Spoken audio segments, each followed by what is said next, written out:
ठाकरे बंधूंच्या मेळाव्यासाठी वरळी डोममध्ये अगदी जय्यत तयारी सुरू झालेली आहे। ठाकरे बंधू उद्या विजयी मेळाव्यानिमित्त एकाच मंचावर येणार आहेत। वरळी डोम परिसरात ठाकरे बंधूंसाठी बॅनरबाजीही करण्यात आली। या बॅनरवर बाळासाहेब दोन्ही बंधूंना आशीर्वाद देत असल्याचा फोटो लावण्यात आलेला आहे। हे तीन दृश्य आपण पाहतोय। वरळी डोम परिसरात ठाकरे बंधूंचे बॅनर्स लागलेत। महाराष्ट्र माझा या आशयाखाली बॅनर लावण्यात आले, तर शिवसेना भवनासमोरही मेळाव्याचं निमंत्रणाचे बॅनर लागलेले आहेत। महाराष्ट्रात आवाज मराठीचाच मातोश्री परिसरात हे बॅनर्स लागलेले आहेत। विजय मेळाव्याच्या व्यासपीठावर मुख्य आकर्षण दोन ठाकरे असणार आहेत। ठाकरेंच्या शिवसेनेची आणि मनसेची विजय मेळाव्याची तयारी अगदी जोरात सुरू आहे। वरळी डोम मधल्या नियोजनबद्ध मेळाव्याची दोन्हीकडच्या नेत्यांवर जबाबदारी देण्यात आली आहे। मेळाव्याला जास्तीत जास्त संख्येने उपस्थित राहण्याचंही आवाहन दोन्ही पक्षाकडून केलं जात आहे। मराठीच्या मुद्द्यावरून दोन्ही ठाकरे बंधूंचा 5 तारखेला विजय मेळावा होणार आहे।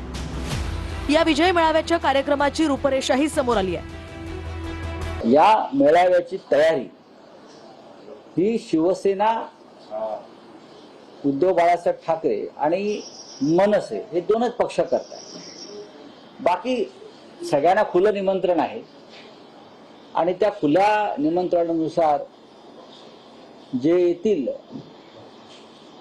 तर त्यांचं आम्ही स्वागतच करू। दोन लढवय्या भावांची गोष्ट पाहायला नक्की या असा टीजर सुद्धा विजय मेळाव्यापूर्वी ठाकरे बंधूंच्या एकत्र येण्यावरून मनसेकडून जारी करण्यात आलाय। तर या विजय मेळाव्यावरून आणि दोन ठाकरे एकत्र येण्यावरून विरोधकांकडून मात्र टीकेच्या फैरी झडू लागल्या।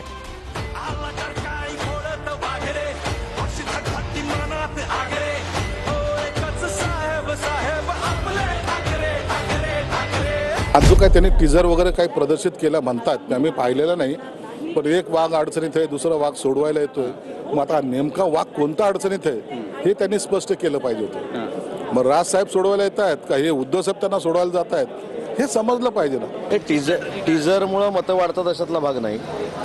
शेवटी त्यांनी एखाद्या मुद्द्यावर एकत्र येण्यापेक्षा महायुतीमध्ये ज्यावेळी ते किंवा महाविकास आघाडीमध्ये एकत्र येतील त्यावेळी त्याच्यावर चांगल्या पद्धतीने अजून चर्चा करू।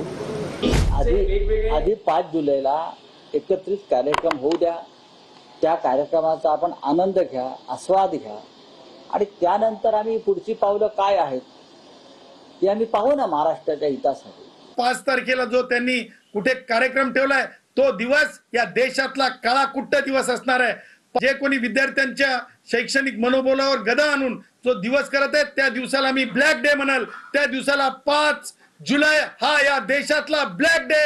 दोन भाव एकत्र या आणि अजून काय करा म्हणा। त्या भावाला म्हणा उद्धवला मातोश्रीचा एक भाग देतोस का? एवढं प्रेम होतू जाते इधर। दो भाई साथ में आ रहे तो बीजेपी को तकलीफ क्यों हो रही है? हम लोग को तकलीफ कुछ नहीं, दो भाई नहीं सब और भी भाई ले साथ में, हम लोग को कुछ नहीं है। सगळे गुलाम नसतात नारायण राणे तुमच्यासारखे, आणि सगळे आपली चांबडी वाचवायला पक्ष बदलत नाहीत। काही स्वाभिमानी लोक आजही आहेत, ती राहतील शेवटपर्यंत, म्हणून हा महाराष्ट्र टिकेल। तुम्ही आहात म्हणून महाराष्ट्र नाही, जरा वयाचं भान राखा। साहेब तुम्ही देखील जाणार आहात त्या कार्यक्रमाला? कार्यक्रम दुसरीकडे आहे। साहेब तुम्ही देखील जाणार आहात त्या कार्यक्रमाला? कार्यक्रम दुसरीकडे आहे।